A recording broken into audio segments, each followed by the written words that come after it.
The only way to deal with an unfree world is to become so absolutely free that your very existence is an act of rebellion. Albert Camus.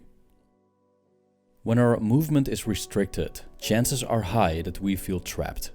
No matter if we are in prison, in a mental hospital, or quarantined between the four walls of our home, the very idea that we cannot leave can drive us nuts. And nostalgia may arise for the times that we were able to go places.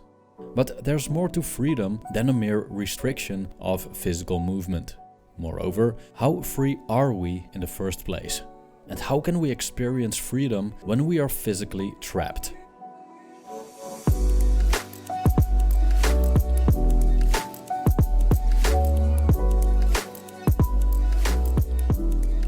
We could say that the human experience takes place in two separate realms, the outside world and the inside world. Regardless of what's happening outside, it's the mind that processes the information that the senses perceive and makes judgments about it based on ideals, convictions, frames of reference, etc. This means that different minds can judge the exact same situation in a completely different way. What one person thinks is acceptable, another thinks is intolerable. The same goes for ugliness and beauty, and also for freedom and imprisonment. Throughout the ages, the concept of freedom, or more specifically, freedom within the outside world, has always been transforming. The hunters and gatherers of old age, for example, we could see as absolutely free. They were not subjugated to a government, didn't know national borders, and wouldn't be arrested when they slept in the wild. However, in a sense, they were also very much unfree, because they were always in survival mode and lived with uncertainty in regards to meeting their basic needs. They probably hardly had room for things like self-realization. And as opposed to us, modern humans, their lives were restricted to one area. Not only because there wasn't any fast transportation, also because exploring uncharted areas was very dangerous because of wild animals and other tribes that could be hostile.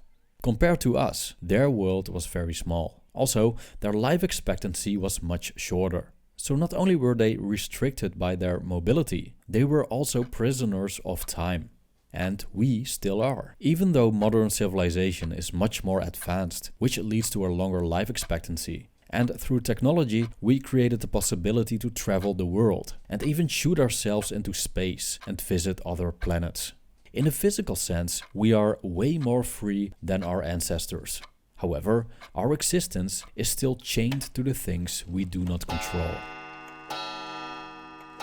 According to absurdist philosopher Albert Camus, humanity is simply a random occurrence in an indifferent universe that imposes all kinds of situations upon us that we have no power over. Things like life and death, health and illness, and if we are born in poverty or in a wealthy family. As Jean-Paul Sartre put it, we are thrown into this world.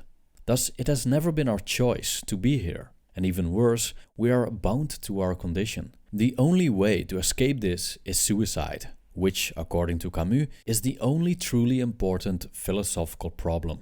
Long story short, we are quite unfree. Camus compared the human condition to that of a mythological character named Sisyphus, who was a king that challenged the gods. As a punishment, he was condemned to push a rock uphill that rolled down again when it reached the top, and to repeat this process for eternity. In a way, Sisyphus is quarantined within the limits of his repetitive task. If that's us, how could we possibly be free? If we look at some religious explanations of the human condition, we discover the claim of determinism. Determinism means that we are all part of a divine plan, and our lives and actions have already been written in the stars. This means that there is no free will, and that everything happens according to the will of God. But paradoxically, the acceptance of this idea actually gives us a sense of freedom under any circumstances. It's not that we become physically more free, but the freedom lies in the ceasing of resistance to what is. Of course, for die-hard determinists, even the position we take towards determinism is determined, so there's no freedom at all. Yet, just looking at the human experience, we can at least experience freedom of choice. thus the freedom over our own faculties that Epictetus spoke about. This means that we can still control desire and aversion.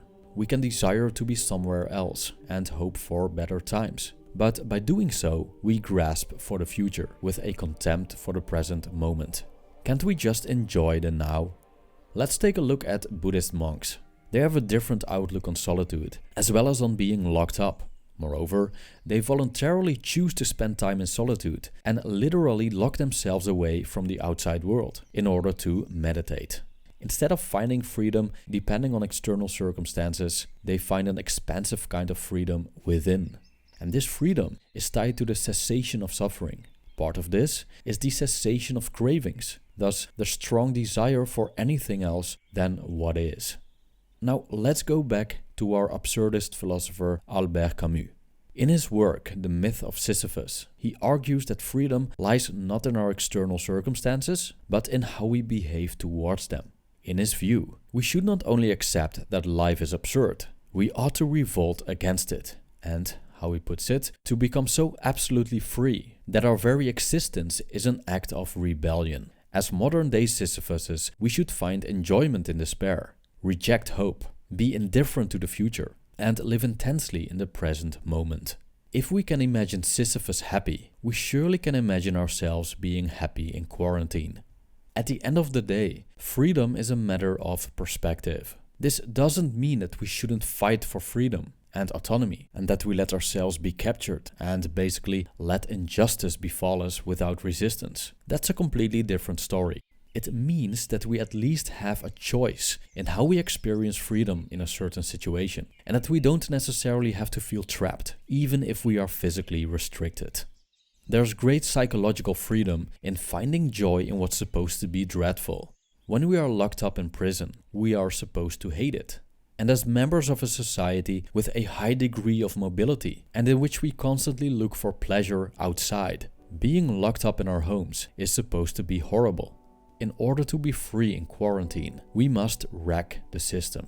If we manage to curb our desires for what's out there and to actually enjoy the unenjoyable, external forces cease to have power over us. I mean, let's face it, isn't the enjoyment of what's supposed to be a punishment the ultimate act of rebellion? Thank you for watching.